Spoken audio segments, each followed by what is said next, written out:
Okay, here's the deal, everybody. Diablo 4 is actually producing some numbers, and when you look at some of the core players, we're actually seeing people are kind of changing their tune. Thing is, though, I'm not here to gaslight you. Funny enough, that's not the point. I totally know that the Diablo 4 is no longer meh sort of opinion Venn diagram, can only really expand outward slowly as patches and seasons roll on. The vibes very much for most people are, it's like Diablo 3 plus Loot 2.0, but without Reaper of Souls. You know, the thing that actually brought content and really tried to push the game forward. So today we're basically going to see, do they have a chance? Season 5 is pretty intriguing, but there are some big concerns. Look at this quote from Riker.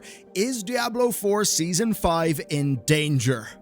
Let's find out. I think it'll be fun.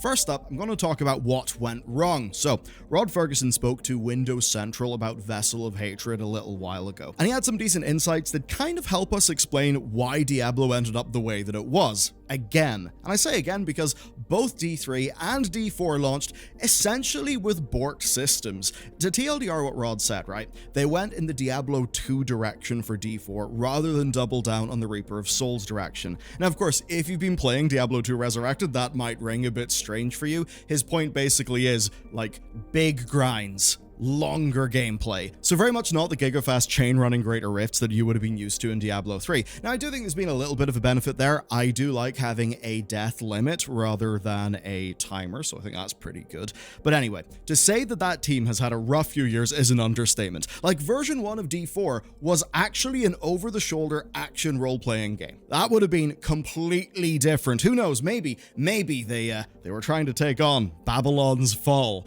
Anyway, the dev process was super hectic and the stakes were super high. Blizzard was basically screwed for ages. The team for Diablo 4 was really big and really expensive, and then of course all of the awful PR and an environment where Riot Games were just down the road offering massive amounts of money, some of which would prove to be perhaps a little bit unsustainable given that, well, they announced a big 5-year plan, and I suppose as 5-year plans often go, it didn't exactly work out for them. Anyway, overtly D4 is a massive success, the fastest selling Blizzard game ever, and things quickly went wrong, just like they did last time. And you can basically see why. It's all about hypothesis, right? As Rod said, Diablo 2 is a pretty different game, more of a slow grind. But for Blizzard, right, a game has got to be mass market. That means big, high budgets, lots of fidelity. So what they essentially had was a minimum bar of just expense that was super high and a design hypothesis that essentially was untested. And remember, they did not do any endgame beta testing, and the beta testing that did happen was late. It absolutely wasn't good. And if you're wondering why other action RPGs can just hit community feedback faster and actually give you the exact sort of game you want, basically it's because those are games made by fans, directly for fans, and not necessarily for legions of new fans. New fans would be nice, but hey, it's Blizzard money. They've got to try to get Call of Duty people playing Diablo. And we know they think that because there's Lilith running around in Call of Duty. Now, to do a quick dive into the numbers, because I like it when we can be grounded in just some numbers for our discussion. Okay, here's Steam for Diablo 4. 20,000 reviews all time, 2.5k recent. All-time reviews are 71% positive, while recents are 77. So you can see that that is increasing a bit. Now, Steam is obviously not the core Diablo audience. At launch, 10 million people were playing between console and battle.net, and since then both Steam and Game Pass have happened, which probably have increased the player count pretty substantially. Now, for actual play numbers, we're limited to just Steam and then seeing what the rankings are over on Xbox. So here's the Steam chart since November 2023. You can see that it opened to about a 10k daily peak, at least that's what it was settling into. Season 2 and Season 3 did not have big staying power. Season 2 was a little bit of a miss, most people thought. Season 4 is a massive spike. Pretty much had the game going up to around 29k and then hovering at a strong number, and then it surged. On June 9th, there's a spike that set it to an all-time record of 39k players, and that rapidly dwindled to 11.5k. But there is a reason there. You can basically see their anniversary event, the free weekend, and of course the Xbox showcase just getting more buzz and eyeballs. And I do think that with the XP bonus, people get excited. You probably pull forward a lot of playtime from from the future into right now because people know they can play more efficiently right now. So I think that probably is responsible for both the spike and, of course, the dip. Now, all this means that they are teed up for Vessel of Hatred, but of course, before Vessel of Hatred, there's Season 5. Now, the idea for Season 5 actually caught my eye in a way that I think Season 4 didn't for loads of people. Season 4 is interesting because basically it was them acknowledging that some directions were wrong and changing a lot of the fundamentals of the game, doing things like improving the Hell Tides. That was all really good, but of course, what people want is new features, new experiences, something to actually make you want to play rather than less pain when you do play. And that's why when I saw why I quit Season 5 PTR and Diablo 4 Season 5 is in danger from Riker, that I thought, okay, maybe we should talk about this. Now, if you want more content from our team and you want to replace those spoken words with some written words, you can check out Loading Screen. It's available at bellular.games for our supporters. Essentially, it's our daily newsletter that we run during the week. In that, you get lots of fascinating stories, things that of course we can't fit into this channel, as well as release radar. Basically, it's a great way for you to be plugged into what's going on in gaming and I suppose get some different perspectives on things. And this week's episodes have been guest written by Matt because Connor is off for the week, so you can check those out. A big thanks to all of our supporters, and with that said, time to hop into Season 5. Here's basically the rapid fire version of what's going down. There's a new mode called Infernal Hordes. It is a wave-based one. It's set in hell, specifically the realm of hatred. Hatred, of course, means Mephisto because he is the Lord of Hatred. Now, you'll know him if you've been playing Diablo 2 Resurrected and, of course, if you finished Diablo 4. So Mephisto seems to be the next big bad. We're gearing up to that, and the questline that introduces this new Horde mode also is basically setting up the Vessel of Hatred expansion. Now, obviously, Mephisto helped us out in D4, but, you know, he's a big Lord of Hell, so it's not like he's really our ally. That being said, I can't believe they killed Lilith. I think she's criminally underused and basically one of their strong, like, real unique, just powerful villains. Also, the Book of Enoch is kind of metal, so I was sad to see her go. Let's talk about how the mode works then. So you enter using an Infernal Compass, and these are earned from doing endgame bosses, Hell Tides, Nightmare Dungeons, and Whispers.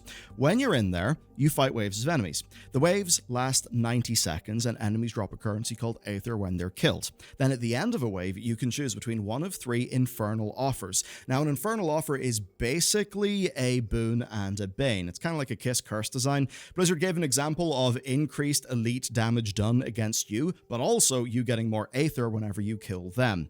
The idea basically is if you feel like you can push a little bit harder and you want some more rewards, you can do that. Then at the end of the run, you do a boss fight. That boss fight is against the Fel Council, which basically are fallen priests from Diablo 2. So you'll recognize them if you were playing D2 Resurrected. Now, all that Aether, it is spent at the end of your run on equipment materials, gold, and greater equipment boxes. Thing is, though, it all goes poof at the end of the run. So you don't actually carry it over. It's very much a go in, earn shit, spend shit, go again. And as if this episode wasn't fun enough, now you get the pleasure of me waterboarding you through the internet with word salad, because it's an ARPG, to cover the progression and structure. I mean, it's kind of ridiculous, but it kicks off at World Tier 3, and the harder stuff opens up at level 100.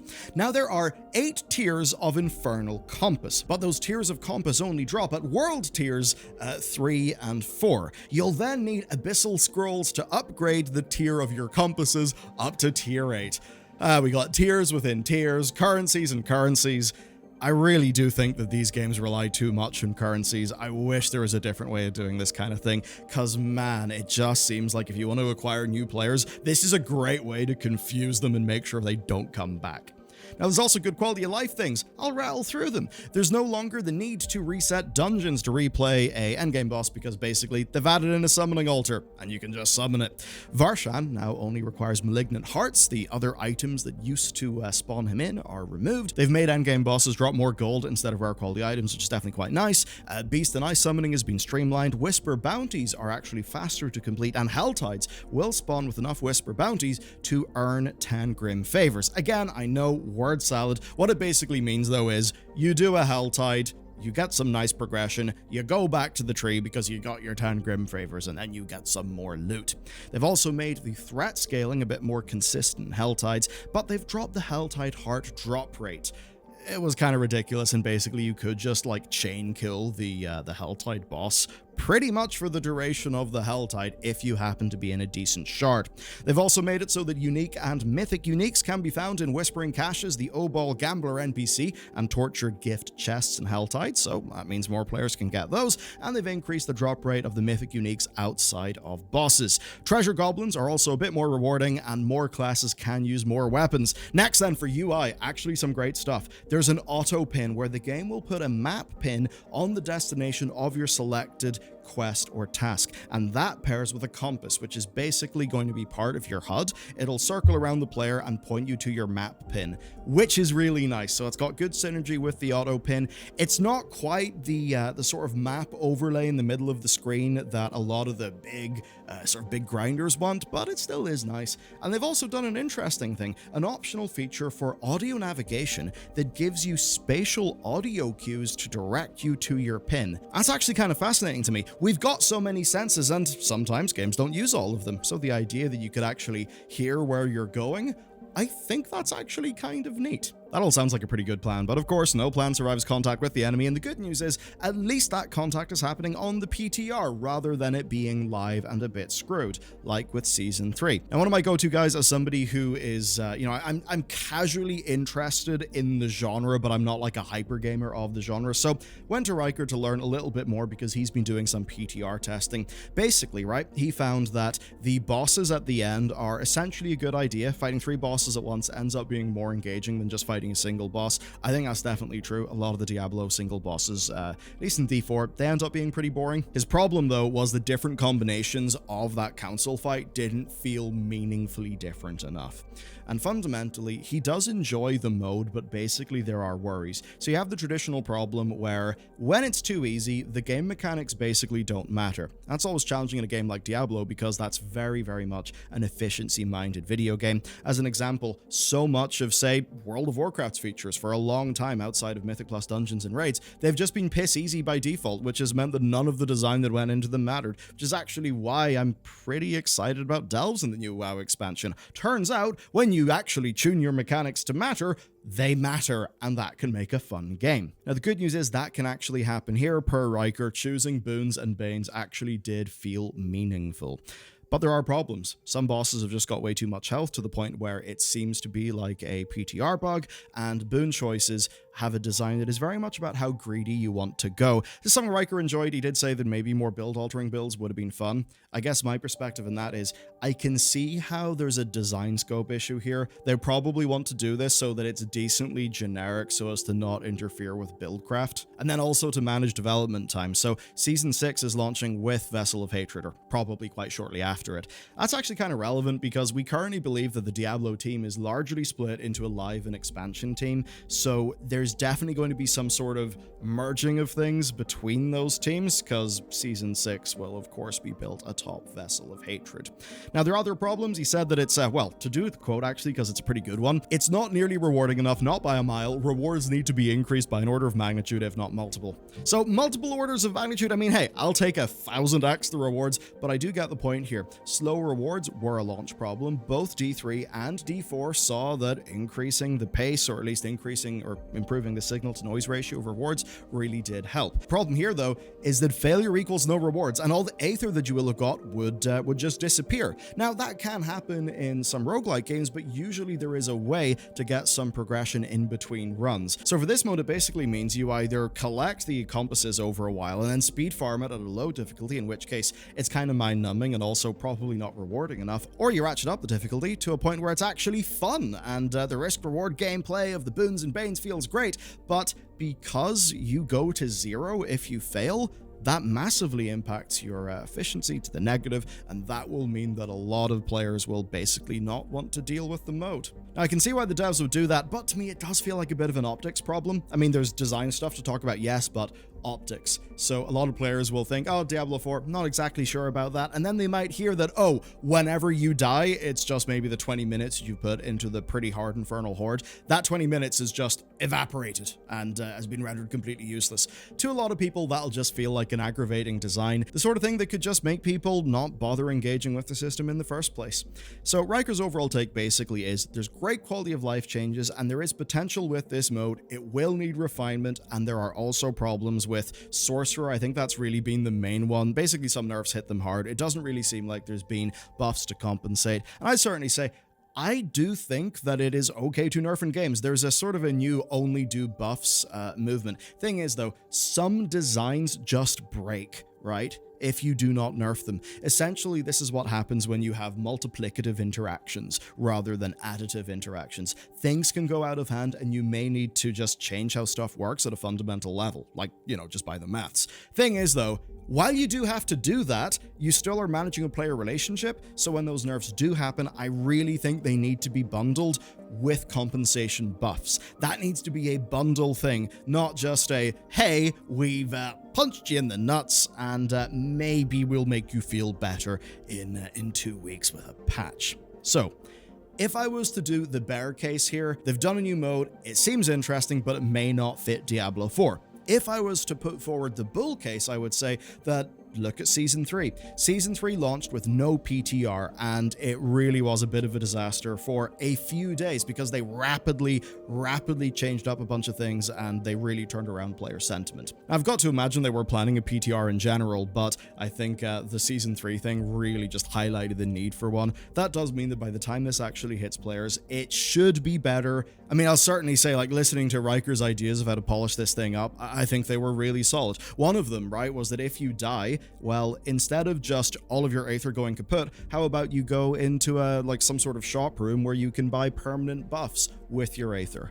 That would make a lot of sense. That way you could have some carry through and some progression within the mode. Anyway, let's progress to Vessel of Hatred and basically work out what's the offer from Blizzard should you be interested. It's got a $90 Ultimate Edition, but that's basically because it bundles in a Battle Pass token, cosmetics, and 3,000 platinum. Now, the base edition costs $40, the deluxe one costs $60, and funnily enough, $40 and $60 were the price of the base and digital deluxe editions of Reaper of Souls, which was like, what, 2014? 10 years ago. Yeah, time sure does fly.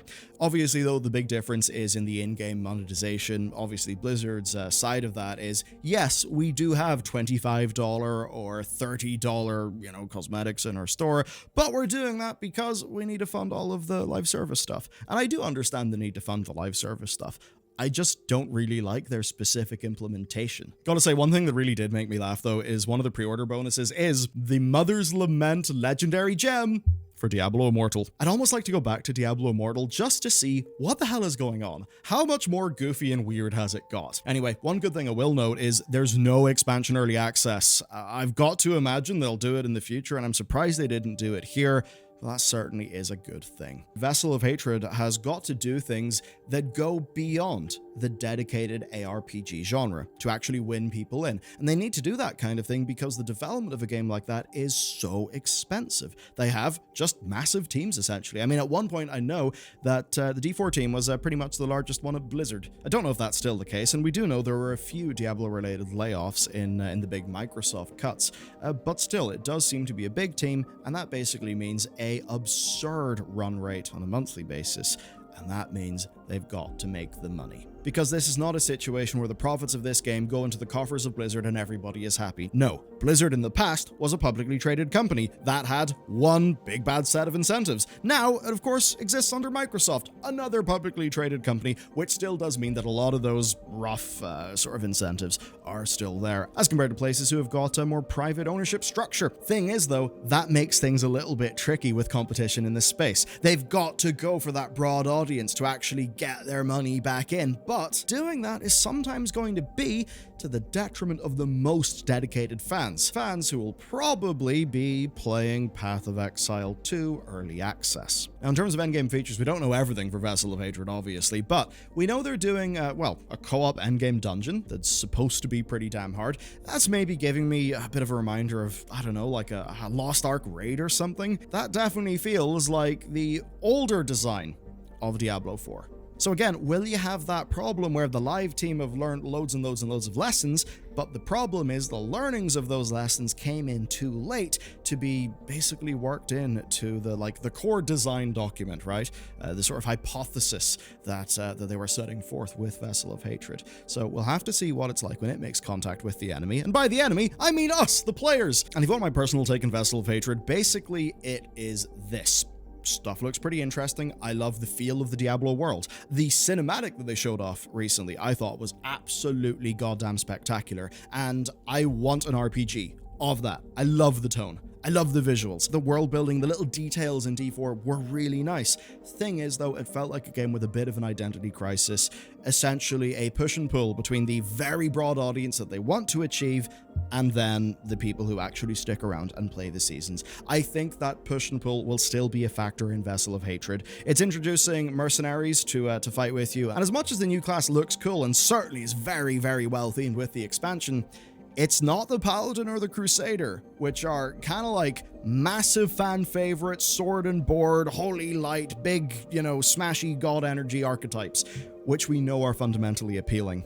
And that's the tricky thing. So the question is, how much of the learnings of D4, the live game, have been folded into the fundamental design of the next expansion? If they're able to pull off a Reaper of Souls, then I think we really could be going somewhere. That being said, while I do think the whole jungle area looks really cool, and I thought the cinematic was pretty awesome, it did not grab me in the way that Reaper of Souls did. I thought that Reaper of Souls was a real solid shot. So who knows if it'll get the cut through. What I do know, though, is it releases October 8th, 2024. Path of Exile 2 beta was delayed from June, but will still be in 2024, which means we'll have a head-to-head fight, Path of Exile 2 versus Diablo 4. And I'm very much down to compare those two games. So let me know then, what do you think? And my final question, right? So many games like this just end up being buildcraft, near infinity progression, big hard thing at the end. And it always raises that problem of, you get that sort of goopy gamer brain stuff, that number go up, right? That feels good. You get more powerful, feels great. But in terms of the final reward, it's like, oh yeah, we did the end game Crucible. I don't know. Let's just call something the Infernal Domination Crucible. Let's say that's the hardest thing in the latest season of the game. You hit the end and that's it. I guess that's why for so many people, hardcore is appealing, because hardcore probably injects just a shot of meaning into a genre that otherwise is inherently an endless, near meaningless progression treadmill. Is there a way to solve that problem for you without resorting to a hardcore mode? I would absolutely love to know what you think there and how a sustainable endgame could actually be made. So that's it from me. I will, of course, be back tomorrow because there's some drama around headlines and Helldivers.